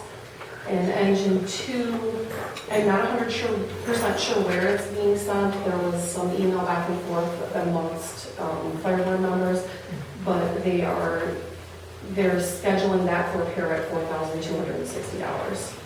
And it's all budgeted monies from 2023. There's discussion on the photo eyes and the light of the building again and whether or not it needs to be replaced. They continue to come on during cloudy weather. Portable defibrillators, one of them is still usable, so we had made a motion to purchase a new one, but they actually found one to put in the fire truck, so we didn't have to spend that money. There's been no decision from the county yet on billing for fires countywide. And for the hydrant usage that they came to the board to discuss, the township is waiting for a legal decision on that. They just sent that one to their attorney. We discussed debt collection for ambulance bills, and we are going to use Certified Recovery Inc. for our collection agency for anything older than a year. There was some informational fire and EMS reports provided. New MABUS, I don't even know if I'm saying that right. Cards have been put into use for the fire department. EMRs, we have 2 new members that will be completing their class in May, and they're going to continue to do the second part of their course to become full EMT instead of an EMR. The CAD, CAD, county is waiting for a couple of EMS departments to commit. And then they're looking at some EMT class possibilities. Tyler is going to try to push for the class being in the fall. There's a current EMR that we enrolled for that. And then we had closed session and adjourned. Questions, comments?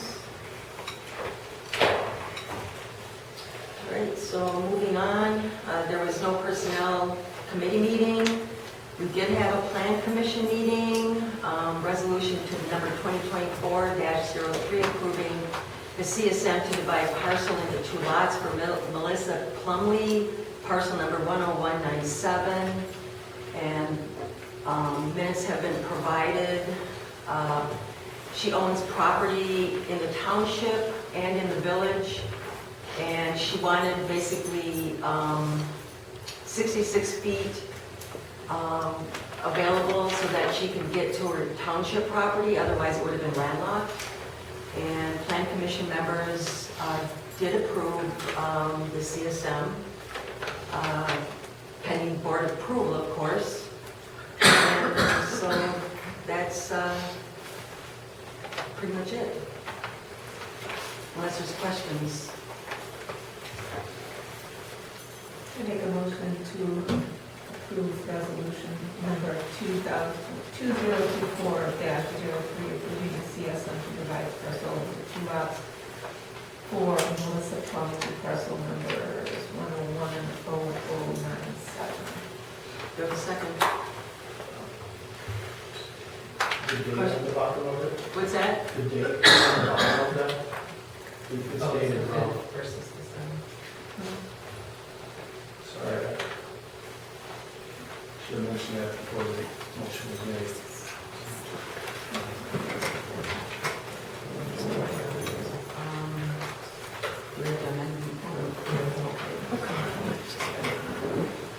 So I got a motion for Kristen, do I have a second? I'll second it when it's amended, or when it's it. I mean, as long as the date's right, I'll second it. So we have a motion for Kristen, a second for Matt, and this is a roll call vote. Kristen? Reagan? Aye. Matthew? Brittany? Melissa? Aye. Kathleen? Aye. Aye. Okay, moving on to police/public safety report.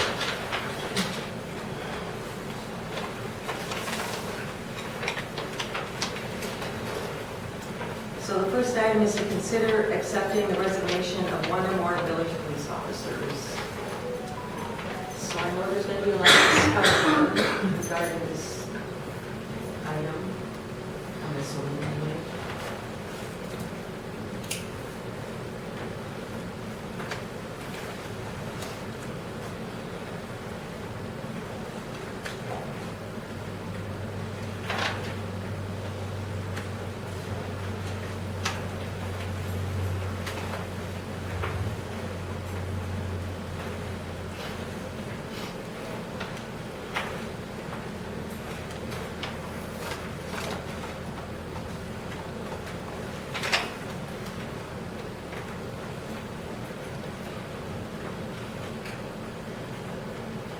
I would just say that I think that the officers we have done a fantastic job in my opinion, and I would like to retain them, at least for the time being, because no decisions have ultimately been made on the future of our police department.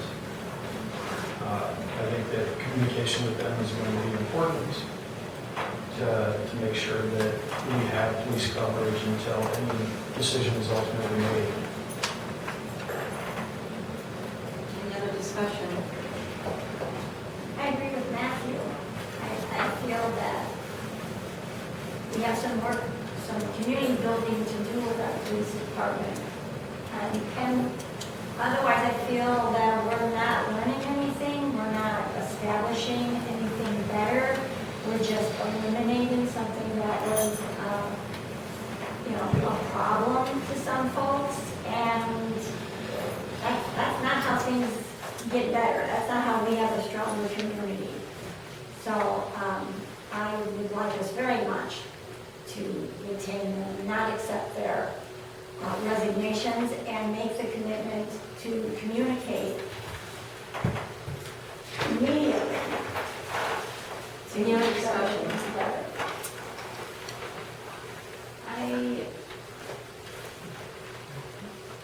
I guess I'm confused on just what that looks like when they have full-time jobs elsewhere.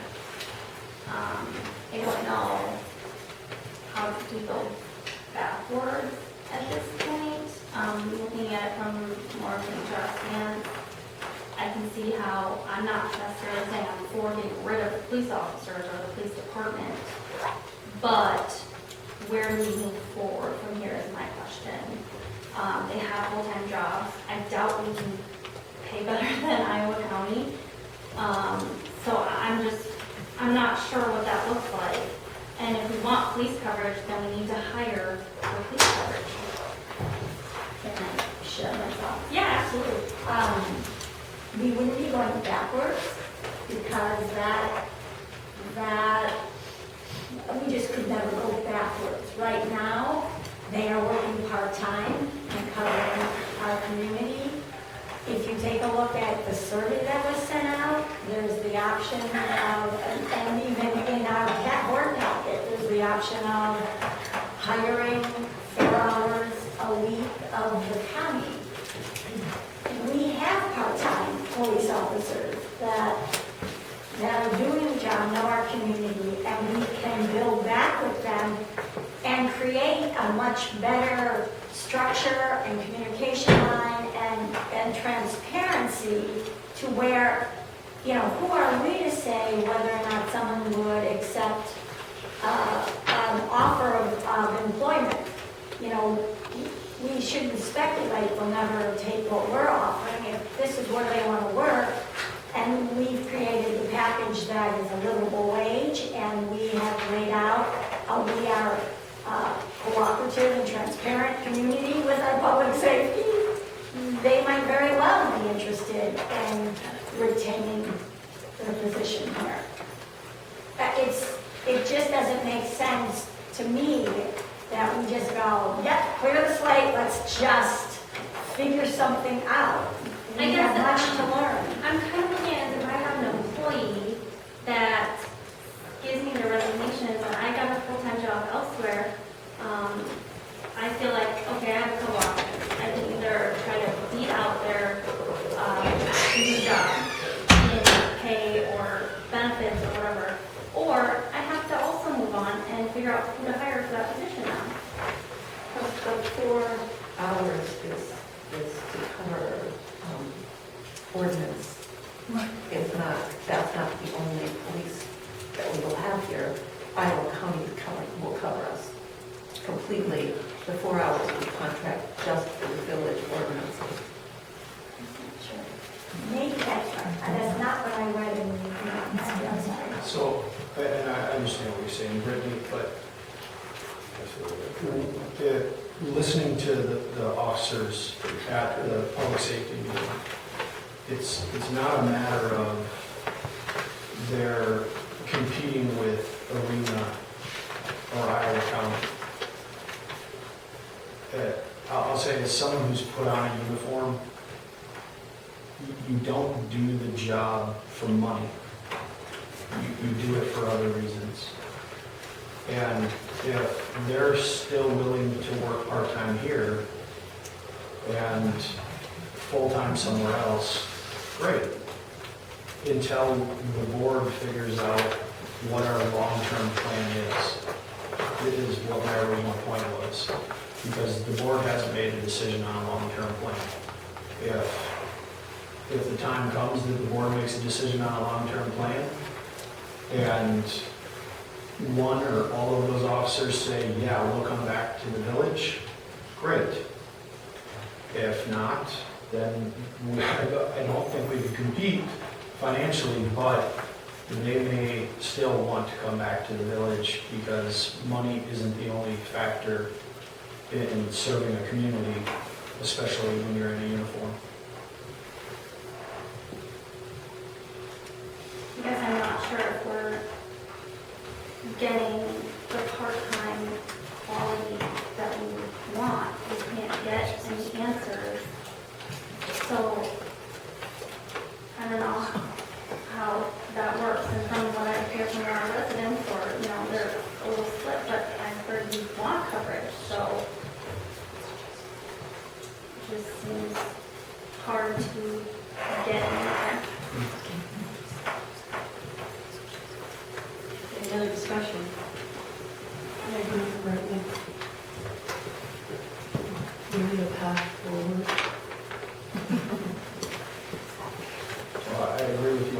we do need a path forward, but the board still hasn't made a decision because are we not waiting on survey results? So that, the survey is due, what, the 17th or 19th? So those are a number of days. But that's, the only thing on our, that we're considering at this point is whether we're going to accept the resignations. I understand, but if we accept the resignations, then we're left with nothing, which is how far away, Iowa County is providing position. which is how far away at any given time. There's a status set that's here. They have officers that cover different sections of Iowa. There's like north, central, and south. Anyway, and they have like a floating officer as well that sort of goes wherever it's needed. So they're covering us right now, unless one of our officers happens to be here.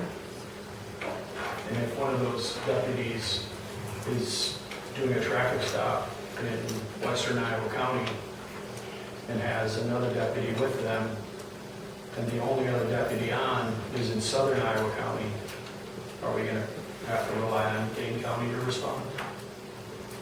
I don't know, whatever they Well, do. we also are, they're working part-time now anyway, so they're not here all the time Right. for calls. I understand. If they're not on the clock, we're still getting Iowa County. So with their part-time hours, it works out all the same anyway. If they're not available, then Iowa County's filling in. And personally, if it should come around to that the village and residents want to keep police coverage and everything, they can always be rehired in the different entities depending on what the survey comes back and how they want to set people up. So maybe if we move forward with accepting their resignation since they have offered them and start that path forward, we can always look at the rehire and things like that, if that should be what we need to do based on what people want.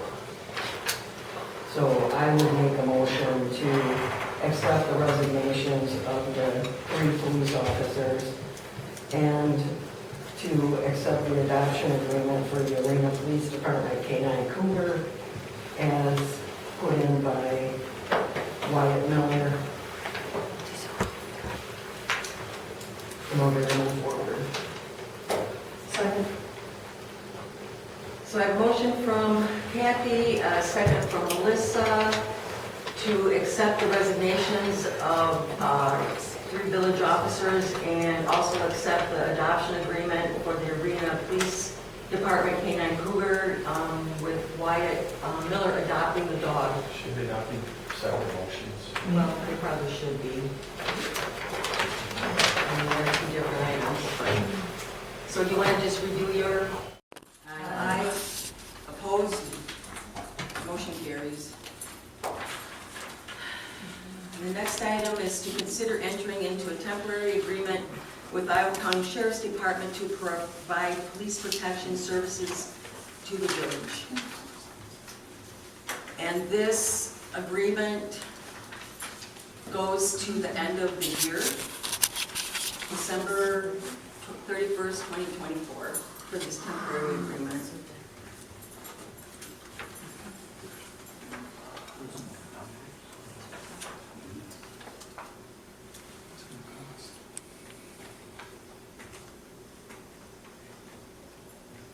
Does everyone have a chance to look this over?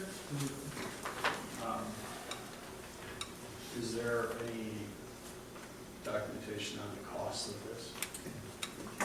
It's $70 per hour, and it is in the document. It's under item number 6A.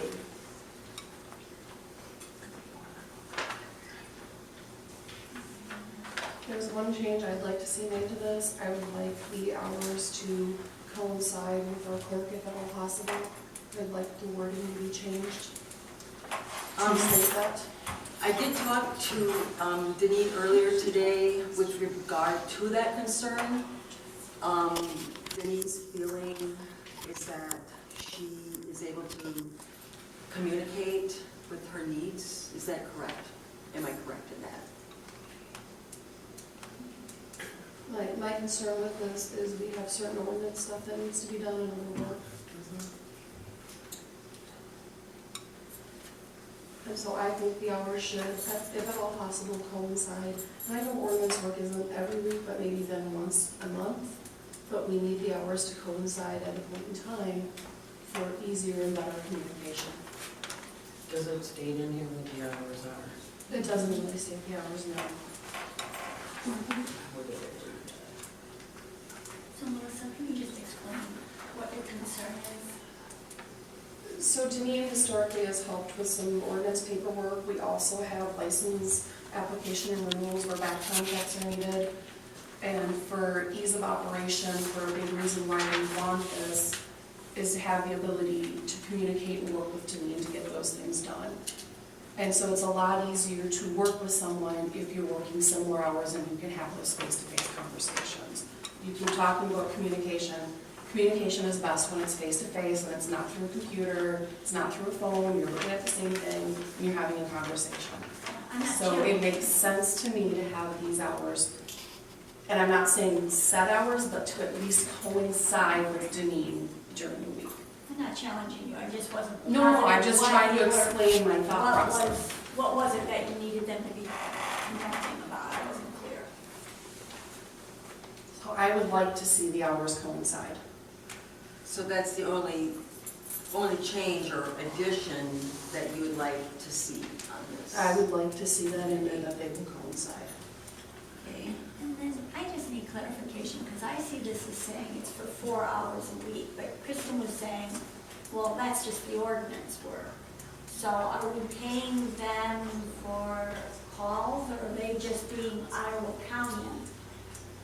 That's, I guess because then it goes on to say at the end of this that there may be additional charges if In it tends one- to be more need than what this agreement comes up with. So I feel like this isn't real clear to me, but maybe that is just me. Actually misspoke a little bit because it also covers events. Just read 1B and then 1C. Up at the top? Yeah, that should. Scope clear of it up. services. So we don't know how many hours per week in total? It's just a minimum of 4. Correct. Okay.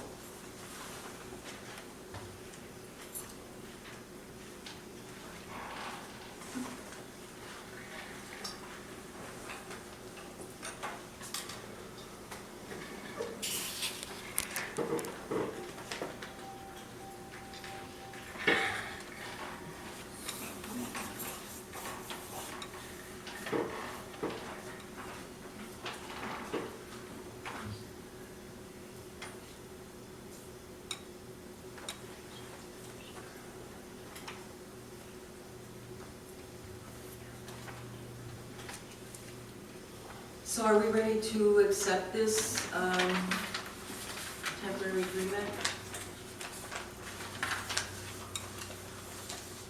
Do you want to make the motion, Melissa? I make a motion to accept the temporary agreement with the addition/amendment to have hours of service for alongside with our clerk's hours. Do I have a second? Is there a second? I have a motion from Melissa, second from Kristen, to accept the temporary agreement with Iowa County Sheriff's Department to provide police protection with an amendment that the hours can coincide with Denise's hours. All those in favor? Aye. Aye. Opposed? Nay. Motion carries. And the information education is a county comprehensive plan public hearing, and also Robert's rules and parliamentary motions for information.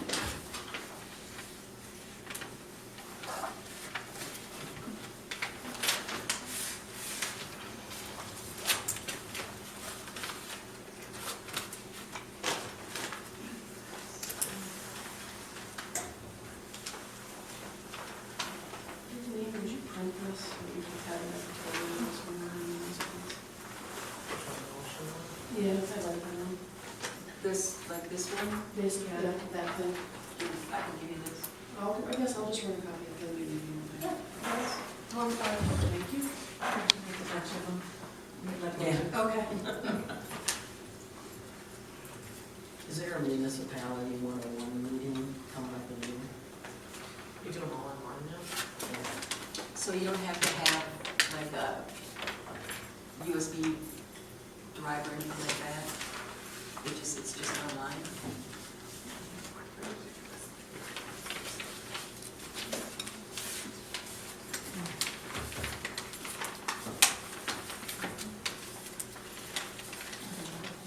I would recommend new board members Yeah, participate in that. yeah, it'd be really, really informative for our new board members and even, you know, board members that are currently here to do the Government 101 as a refresher and for providing new information.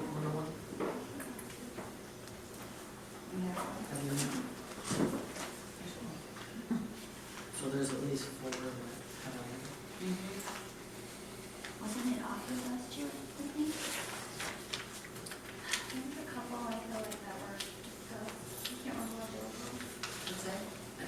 They're usually held in Madison, it takes a whole day. But now they're doing it online. That helped a lot. You can take it as, yeah, you can do it here this year. I don't think it's established yet, though. I reached out and they said summer. Yeah. That's what this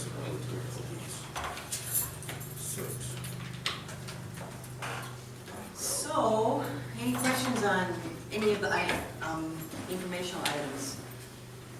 If not, if I could get a motion to adjourn? I make a motion to adjourn. Me. I have a motion from Kathy, a second from Melissa to adjourn. All those in favor? Aye. Opposed? Motion carries, and it is 9:06. 9:08.